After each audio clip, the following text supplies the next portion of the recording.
Salut à tous, j'espère que vous allez bien, que vous vous portez bien. La semaine dernière, dans Débrief Comics, on avait parlé du Punisher versus Marvel Universe et Wolverine versus Marvel Universe. Aujourd'hui, on va parler du premier épisode de Preacher pour coller à l'actualité il y a plus ou moins 15 jours avec les Urban Nomads, avec la ressortie du fabuleux Preacher. Il faut que je vous en parle. Et également, je vais vous parler des Thunderbolts, pas l'équipe que vous connaissez, pas celle des films, mais une autre équipe qui a été adaptée en comics. C'est parti. Donc évidemment, je vais vous parler de Preacher. Alors Preacher, moi je l'ai dans le grand format sorti chez Urban, dans la collection appelée Collection Vertigo Essentiel. Donc finalement, c'est les intégrales de chez Urban. C'est un très bon format, on est entre 30 et 35 euros de mémoire, UB30 pour ceux qui ont les fiches prix. Pour 376 pages sur ce premier tome, et c'est une lettre d'amour que de vous parler de Preacher. Preacher, j'espère que le format Urban Nomade, si vous ne l'avez pas encore essayé, va vous convaincre de lire Preacher pour un petit prix, tout simplement. Moi j'ai craqué sur Transmétropolitane de cette manière et quelques autres récits de l'univers d'ici que je n'avais pas lu, comme Crisis, où j'ai un peu regretté parce que les petits textes, j'aurais jamais pris Watchmen dans ce format là, mais pour la plupart des récits c'est une bonne chose, et j'espère juste pour vous que Preacher au niveau du texte ce soit lisible. Normalement oui, c'est pas Watchmen avec des pavés entiers et donc du coup des tout petits textes. Là vous avez vraiment quelque chose de formidable. Donc à savoir que cet épisode de Débrief Comics va être vraiment une spéciale Steve Dillon. Donc si vous aimez le personnage, si vous aimez surtout le côté barré de Steve Dillon et son dessin fabuleux, cet épisode est fait pour vous. Donc c'est une spéciale Steve Dillon indirectement. Donc de quoi je vais vous parler en vous présentant Preacher. Preacher c'est vaste, c'est très difficile à tout présenter. Je vais essayer de vous parler de l'histoire de manière le plus brève possible, sans m'étaler, parce qu'il y a plus de 60 épisodes, plus les one-shots qui sont tous intégrés dans les 6 intégrales de chez Urban. Et je pense que dans les Urban Nomades, on aura à peu près le même nombre de récits. Alors ça doit être 10 ou 12 euros hein, de mémoire. J'ai pas lu les titres. En tout cas, ceux qui les ont, dites-moi dans les commentaires. Mais foncez dessus, allez-y, c'est vraiment très bien si vous l'avez jamais lu. Pour vous donner une idée, j'ai lu Preacher il y a 2 ans. Je l'ai relu il y a 1 an. Et là, j'ai recommencé le cycle Preacher avec le premier tome parce que je voulais vous en parler et qu'en plus, il y avait la sortie des Urban Nomades. Donc c'est parfait. À savoir que je pense qu'on va poursuivre après sur d'autres épisodes de Preacher et de Thunderbolt, je vous explique ça juste après. Donc Preacher, on a Garcenis au scénario, le fabuleux Garcenis. On a Steve Dillon évidemment au dessin. C'est peut-être le meilleur travail de Steve Dillon que j'ai pu lire de toutes ces choses que j'ai pu lire. J'ai lu du Punisher, j'ai lu du Marvel Knight, j'ai lu un peu de Daredevil, j'ai lu son Preacher. Voilà, il n'y a pas photo. Son Punisher, je l'ai lu, c'est pareil. Et j'aime bien, j'ai un peu de mal avec les visages. Dans Preacher, ça passe beaucoup mieux que sur tous les autres récits. Et sur les couvertures, comme celle que vous pouvez voir, on a Glenn Fabry. Et non, elle n'est pas taguée, vous avez juste la signature de Garcenis ici et de Glenn Fabry. Et malheureusement, pas celle de Feu Steve Dillon. Donc, de quoi parle le premier numéro? On va découvrir Jess Custer. Donc, ses initiales ne sont pas par hasard, c'est un jeune pasteur dans une ville de campagnards qui se bagarre avec tous les habitants de sa ville qui ne sont pas des vrais croyants. Et sans tomber dans le récit critique de la religion purement et simplement, on va voir une critique plutôt acerbe de la religion et surtout des pratiques de la religion, sans forcément juger la religion en elle-même, ce qui est plutôt fort, et sans aller dans l'autoflagellation de la religion non plus. Donc c'est vraiment un récit qui pour moi est vraiment sur un juste équilibre de l'humour, trash mais pas trop.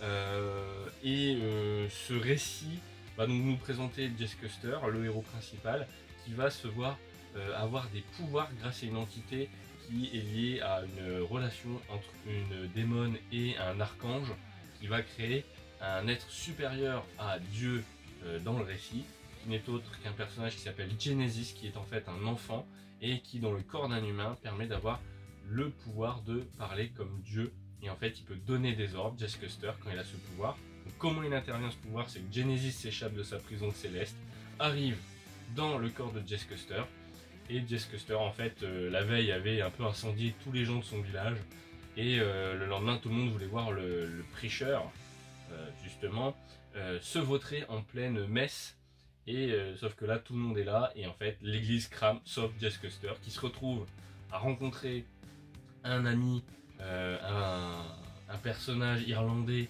je cherche son nom parce que il y en a tellement, Cassidy, voilà, Cassidy, et Cassidy a rencontré une fille qui s'appelle Tulip, et par un heureux hasard c'est l'ex de Jess Custer il y a quelques années, il l'avait un peu largué un peu par hasard, en tout cas c'est ce qu'on découvre au début, et on va avoir également un policier, un mec qui j'ai retrouvé avec une bouche un peu cousue comme ça, et on comprend pas tout ce qu'il dit, tout le monde l'appelle tête de fion, et oui, c'est son nom, et en fait les flics vont le poursuivre, certains anges vont envoyer le saint des tueurs qui est un cow-boy qui est un peu comme Davy Jones, qui va chercher un peu tout le monde et qui résiste à toutes les balles.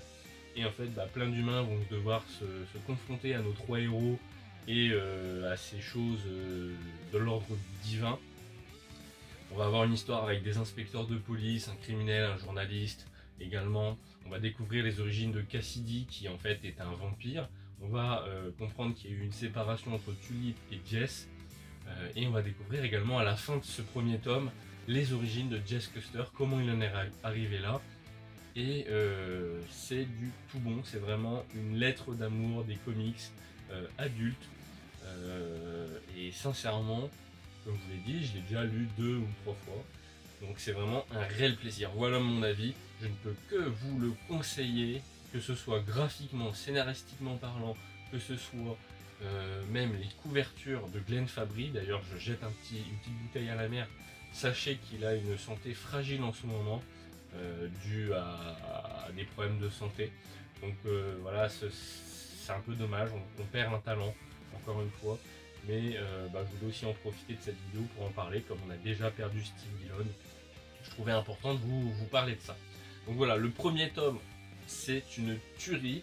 On va arriver après avec une organisation, alors j'ai oublié le nom parce qu'elle n'est pas mentionnée, ou très peu dans le premier volume. Mais si vous pouvez très bien lire ce premier volume d'ailleurs tout seul, ça c'est l'avantage que vous avez si vous achetez que le tome 1, vous pouvez très bien vous arrêter là, mais vous aurez envie de continuer. Sincèrement, si vous n'avez pas envie, je ne comprends pas. Et au niveau du tome 2, c'est à ce moment-là où va arriver une espèce d'entité religieuse, mais aussi sectaire, si je peux dire ça comme ça, qui s'appelle le Graal, voilà, ça me revient. Et on va avoir donc de nouveaux ennemis pour nos personnages de Jess Custer, de Cassidy et de Tulip, qui vont vivre des aventures folles. Et rien que dans ces 12 premiers épisodes, vous allez avoir plein de surprises. C'est que du tout bon, je vous le recommande. C'est vraiment un des top 10 des comics que j'ai adoré lire. Et très sincèrement, vous pouvez y aller les yeux fermés, vous ne serez pas choqués, normalement. Et c'est vraiment très drôle, un humour britannique comme je l'aime, grinçant des dents et avec du punch. Voilà. On va passer au tome, à ce qu'on va parler après, les Thunderbolts. Juste avant, sachez qu'il y aura d'autres épisodes, alors pas spécial Steve Dillon parce que Preacher ça reste Steve Dillon, mais Thunderbolt ce n'est pas uniquement Steve Dillon. Alors, je peux pas vous présenter le format dans lequel je voulais vous le présenter parce que je l'ai tout simplement pas encore acheté.